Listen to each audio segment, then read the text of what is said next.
కాకినాడలో food bloggers అనగానే మీరిద్దరేనా? చాలా మంది ఉంటారండి. కాకినాడే అని కాదండి, ఇప్పుడు సొందుకో ఫుడ్ బ్లాగర్. కరెక్ట్. సొందుకో ఫుడ్ బ్లాగర్. ఎందుకు ఎక్కువ ఫుడ్ బ్లాగింగ్ చూస్ చేసుకుంటారు జనం? బేసిక్ గా ఫుడ్ అనేది అందరికీ ఇంట్రెస్టే కదండి, ఎవరికైనా ఇంట్రెస్ట్. ఏ రీల్ చూసినా ఏది చూసినా ఫుడ్ వచ్చేసరికి ఫట్ మనం ఆగిపోతాం. కరెక్ట్. అలాగా మేము స్టార్ట్ చేసినప్పుడు ఎవరు లేరు. అంతెందుకు వీడియో కామెడీ వీడియోస్ చాలా న్యాచురల్ గా ఉంటాయి. వీళ్ళకి బూతులు ఉండవు. ఇప్పుడు చూసుకుంటే చిన్నపిల్లలు కూడా డబుల్ మీనింగ్ డైలాగులు అలాంటి వల్గారిటీ ఏముండదు. చక్కగా ఫ్యామిలీ కూర్చుని చూసే విధంగా ఉంటాయి. చూడరు. అదే ఒక ఫుడ్ పెట్టి ఇది నేనే మీ కాకినాడ చిన్నోని అని చెప్పేసి నిమ్మకాయ పిండి నేను అది తిన్నాను అంటే వ్యూస్ వస్తాయి. అలా మొదలు పెట్టారు. ఇప్పుడు కొంచెం ఫుడ్ తగ్గించేసి కామెడీలోకి వచ్చారు. నేను కూడా అంతే, నేను ఫుడ్ తగ్గించి డైలీ వ్లాగింగ్ స్టార్ట్ చేశాను. రోజుకో వీడియో, రోజు మార్నింగ్ 8 AM కి ఒక వీడియో.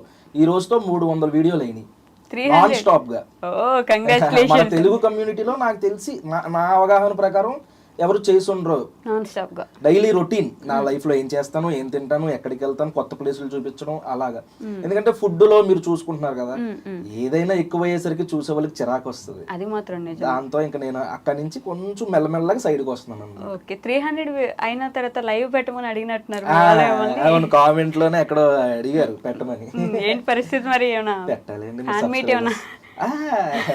ఫ్యాన్ మీట్ అవి ఒకసారి పెట్టాను కాకినాడలో.